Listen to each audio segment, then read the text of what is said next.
And welcome back to Beyond the Feature. Again, I'm Dr. Patrick Jones, and today we're talking about something kind of cool, at least I think it is, and hopefully I think you will too. It's about why people resist change. Specifically, lately we're hearing a lot about it, why people resist AI change, and what the science actually says about how people move through that resistance and come out on the other side, actually using those tools. We see that a lot with any kind of new technology that rolls around. So understanding that will help put us in a good frame of mind for implementing that. So you can find everything related to this show at beyondthefeature.com. And also, hey, stuff about me at drpjj21.com and stuff I'm working on, things like that. All right. So organizations are spending real money right now on AI, Copilot licenses, training, new processes, and in front of all of those organizations, the results they're seeing just aren't what they expect. Employees aren't using the tools consistently. Some are barely using them at all. And leadership is scratching their heads because the tools work. The benefits are real. So what's going wrong? Well, here's what a major study from Boston Consulting Group found out back in 2024, that about 70% of the problem organizations run into with AI have nothing to do with the technology itself. They're people problems. And in a separate survey, while 95% of senior executives said they were investing in AI, only 14% felt like their people, their technology, and their business goals were actually lined up. Only 14%. So that gap isn't in the tools. That gap is in the human side of the equation. And that's what today's episode's about. The science of how people actually change, why they resist that change, even when they know it would help them, and what it looks like to actually bring people along rather than just deploying a tool and hoping for the best. So I've spent a career in education, worked in K-8, K-12 area, and with coaching, and then I became a director of technology. So in education, I kind of know this stuff. Now I'm consulting and helping people all over the place. So I get to learn from a lot of different organizations currently. So this stuff sits right at the center of everything that I do and help people with. And I've learned a lot that when you understand a little bit about why people behave the way they do, you stop being frustrated by the resistance and you start knowing what to do about it. So I want to start with the brain, not in a complicated way, trust me, but just in a here's what actually happening way. Because once you understand this, the resistance to AI starts to make a lot more sense. Your brain's job is efficiency. It's constantly trying to save energy. And the way it does that is by turning things you do repeatedly into habits. Automatic behaviors that run without having to think about them. When you first learned to drive a car, it took all your concentration just to stay in those lines. I'm training my 15-year-old on that now. But now when you drive, you don't even remember. You can have a whole conversation and not even realize how you got to the place where you were going because you're on autopilot. The driving is just rolling with it. Your brain did that on purpose. That same thing happens with every task you do regularly at work. Writing emails, running meetings, searching for information, preparing reports. Over time, the way you do those things becomes automatic. Your brain loves that. It means you can do more with less mental effort. Now, here's where AI gets complicated. When you've been doing something a certain way for a long time, and something new shows up and says, try doing it this way instead, your brain doesn't experience that as an opportunity. It experiences it as work, extra effort, friction. The old way just runs automatically. The new way requires your attention, patience, and a willingness to feel a little clumsy while you figure it out. And here's a real important thing that research has confirmed. Our brains are wired to prefer the familiar, even when the familiar is unfamiliar is objectively better. Scientists actually have a name for this. It's called the status quo bias. Pretty much it means that we have a built-in pull towards keeping things the way they are. Not because we're stubborn, but because our brains have learned through millions of years of evolution that familiar means safe. Now, Think about that in the context of AI. Someone's been writing their own emails for 20 years. They're good at it. It's part of their professional identity. They feel competent and in control. Now, you're introducing a tool that offers to help them write those emails.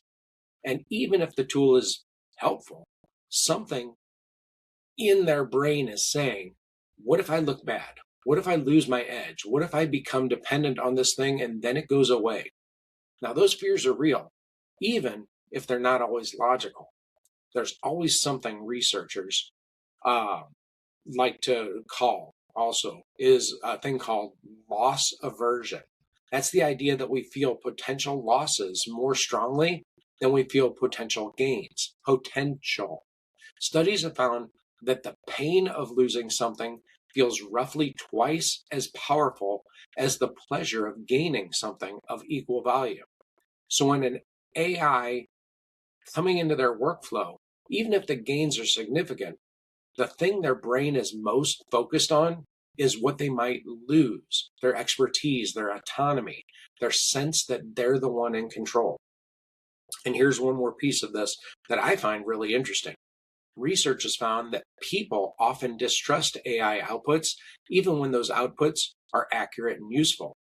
Now, they're not always accurate and useful, but even if they are, they distrust them. Now, sometimes preferring a less accurate human answer over a correct AI one is not the way to go. Not because they've actually evaluated the quality, just because of a gut level distrust of the machine making the call. This has actually been studied enough that it has a name: algorithm aversion. And it matters a lot for how we introduce AI to people, because you can't logic someone out of a feeling they didn't arrive at logically. None of this makes people bad or difficult or resistant to progress. It makes them human. And understanding that is one step in actually helping them change. Now, there's a well-known model in change management that maps out the emotional journey people go through when something significant changes in their work or life. It's called the change curve. And it was adapted from work done by a psychiatrist named Elizabeth Kubler-Ross. You might know her from her work on the stages of grief. Yeah, that's the same general pattern that emotional stages that people move through when they lose someone. So it applies here in a smaller way to significant changes at work. Now, I'm going to be upfront about something because I think honesty matters here. The specific stages of this model aren't a scientifically proven universal law. People don't all move through them in the same order and at the same pace, or even through all of them, as we learn through the stages of grief. But as a general map of what people often experience during change, it's incredibly useful because it normalizes the emotional journey. So, what does that journey typically look like? It usually starts with some version of shock or denial. This is really happening, or this won't change what I do. When an organization announces a Copilot rollout, this is where a lot of people start. They hear the announcement, they nod along, and then go back to their desks and keep working exactly the way they always have. Not because they're being difficult, but because their brain is processing the news and defaulting to the familiar. Then comes frustration, maybe some pushback. Why do we have to change what's already working? Or just quiet grumbling. This phase is uncomfortable for everyone, but it's actually a good sign. It means people are engaging with the reality of the change rather than just ignoring it. And then comes what I think of as the most important part of the whole curve, the dip. This is the low point. It's when people are trying to use the new tool, but they're not good at it yet. And the old way was fast and comfortable. The new way is slow and awkward. They feel less capable than they did before, even though they're actually in the process of getting better. This is where most AI adoption efforts fall apart. People hit the dip, decide they're not worth it, and quietly go back to the way things were. And because the old habits are still right there waiting for them, the retreat kind of feels like relief. So the organizations that get AI adoption right are the ones that saw the dip coming. They knew to anticipate it. They didn't design a rollout that just covers the launch. They designed support specifically for the dip, because that's the moment that determines whether the change sticks or dies. And after the dip, When people start to feel more comfortable with the tool and start seeing genuine benefits, things turn around. They begin to experiment. They find what works for them. They start to build new habits. And eventually, not overnight, but weeks, months, right? The new way of working starts to feel natural. That's when real adoption has happened. Not when someone logged in on launch day, when the tool is just part of how they work. Now, there's a framework called ADKAR, ADKAR. It was built by a company called Prasi, I think it is, that specializes in change management. And it does a really good job of breaking down exactly what an individual person needs in order to actually adopt that change. Not just tolerate it, but actually change. It gives you 5 things to think about. And when something's not working in your AI rollout, one of these 5 is almost always the reason. So the first one is awareness. People need to understand why the change is happening before they'll engage with it. Not just we're rolling out Copilot. That's an announcement, not awareness. Real awareness sounds like, here's the problem we're trying to solve. Here's why now. Here's specifically what this means for your job. When people understand the why, they're a lot more likely to engage with the what. Now, the second is desire. This is the one you can't force.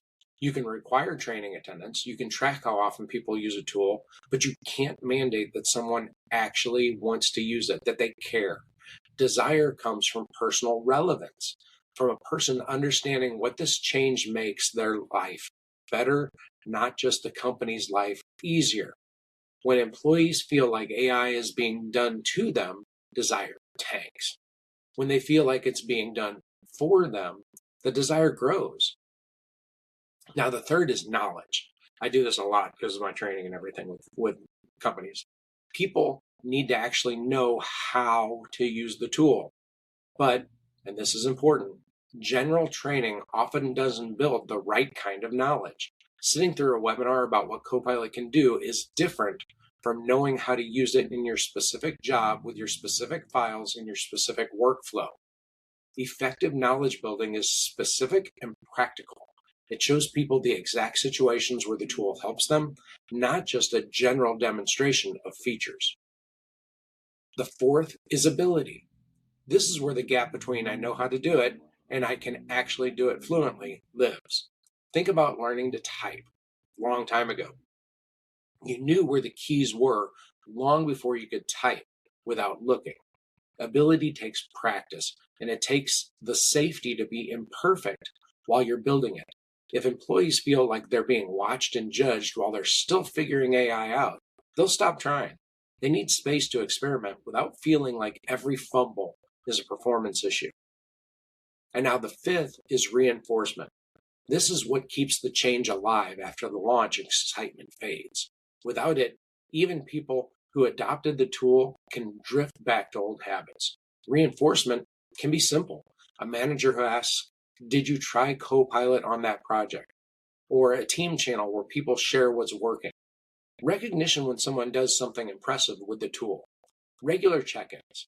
The specific form matters less than the consistency. People need to keep being reminded that this is part of how things work now. Now, the reason ADKAR is useful is that it tells you where things are going wrong. If people don't know why AI is being deployed, that's an awareness problem. If they know why, but don't care, that's a desire problem. If they're interested, but don't know how to use it in their actual job, that's a knowledge problem. If they know, but they still aren't doing it smoothly, that's an ability problem.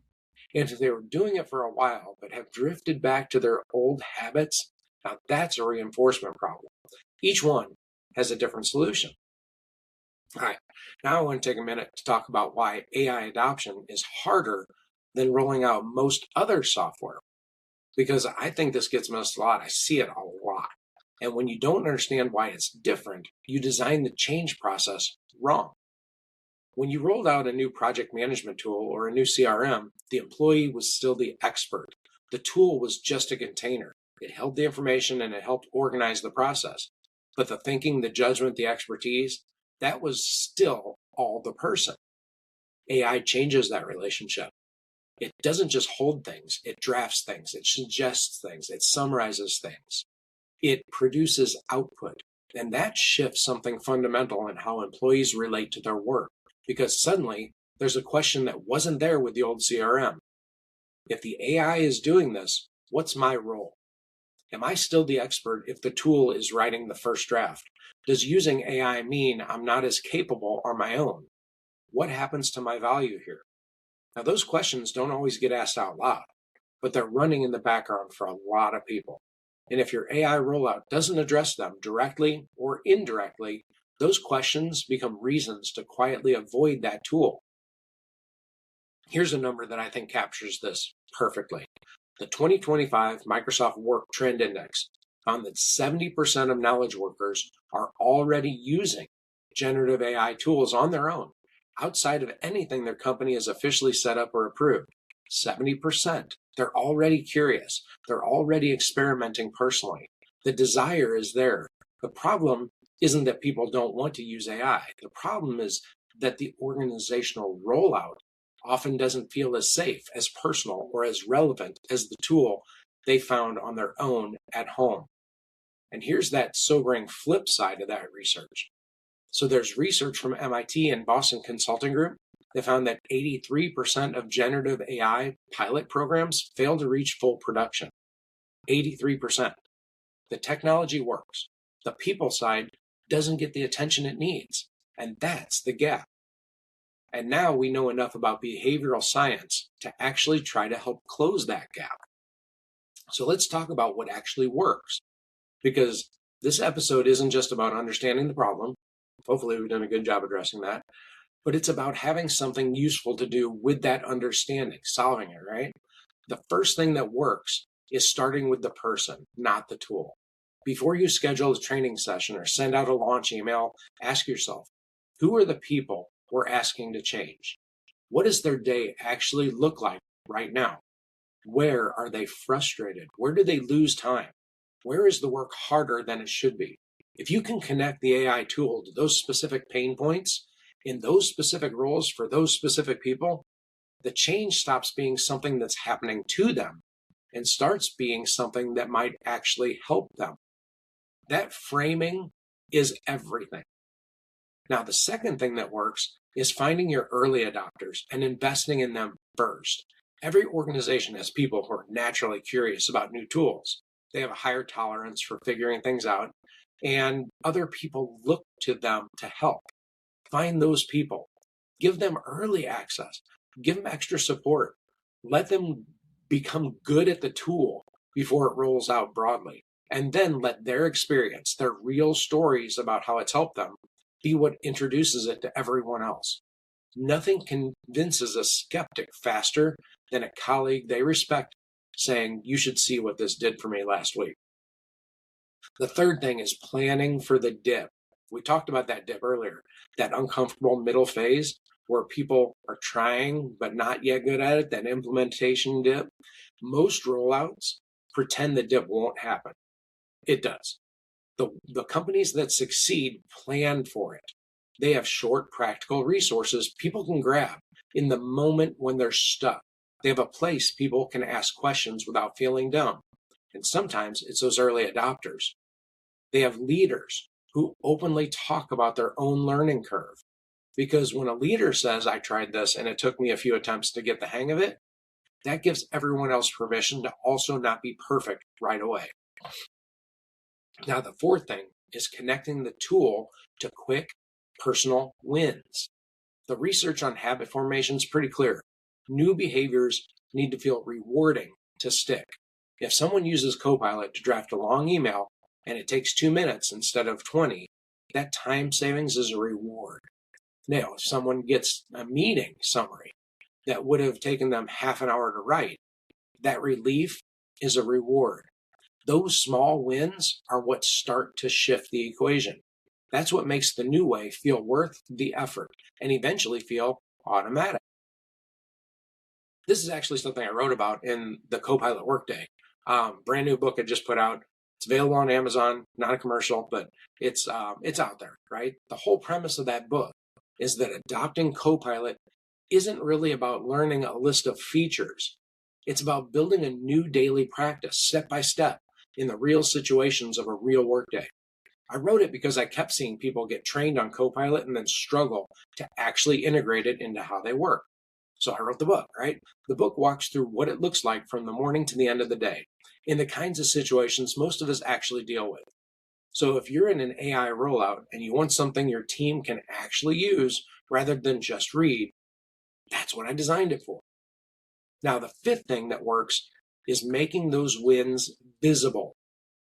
When someone on your team does something impressive with AI, catches up on a week of emails in an hour, or drafts a proposal in half the usual time, gets an instant summary of a document or a meeting that would have taken an hour to read, share that story in the team meeting, in the team's channel, in the monthly newsletter, not in a way that makes people feel pressured, but in a way that makes AI feel normal and useful and achievable for everyone. Those stories are contagious. And the more normal it feels, the more people try it. All right. So we need to talk about what leadership needs to understand. So this one's coming right at you, leaders, because the behavioral science is really consistent on one thing. The most powerful signal people receive about whether it's safe to embrace a change is what they see their leaders actually doing, not what the leaders say, what they do. If the message from leadership is everyone's going to use Copilot, but employees never see their manager or director actually using it, never hear them talk about it, never hear them mention a specific thing it helped with, the real message that lands is, this is important enough to announce, but not important enough to actually do. Now that quietly gives everyone else the permission to do the exact same. Leaders don't have to be the experts. They don't need to be the most advanced Copilot user in the building.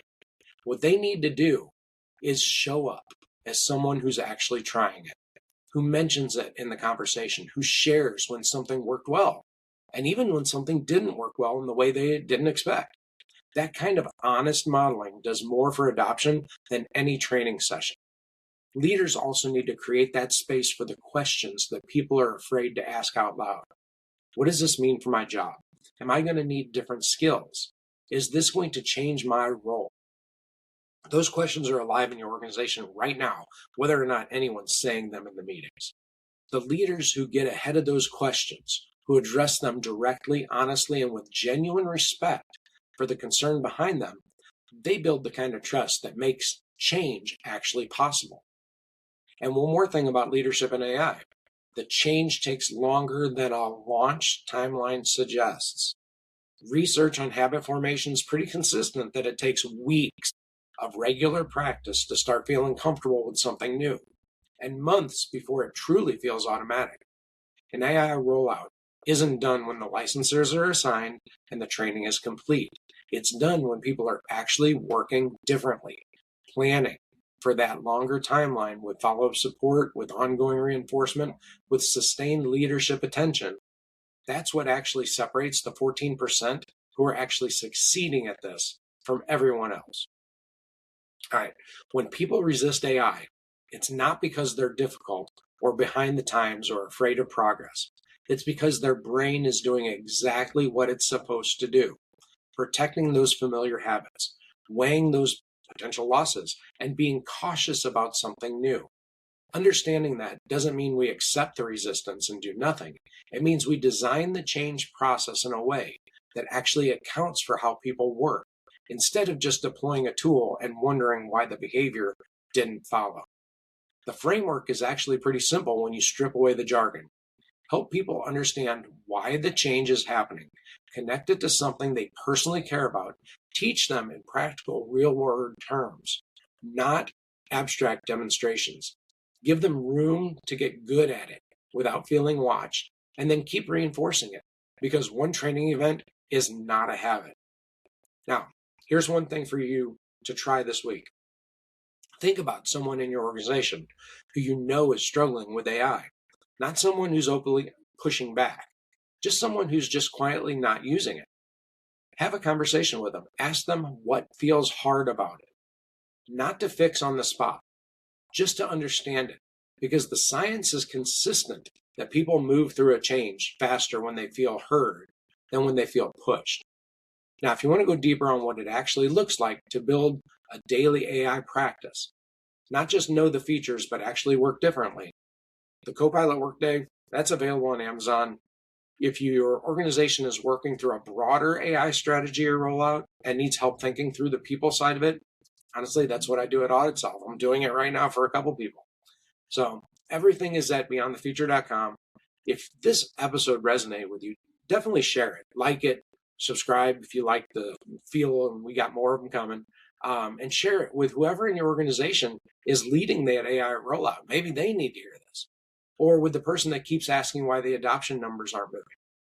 This is the conversation that answers that question. Now, again, I'm Dr. Patrick Jones. Thanks for being here on Beyond the Feature, and we'll see you next time.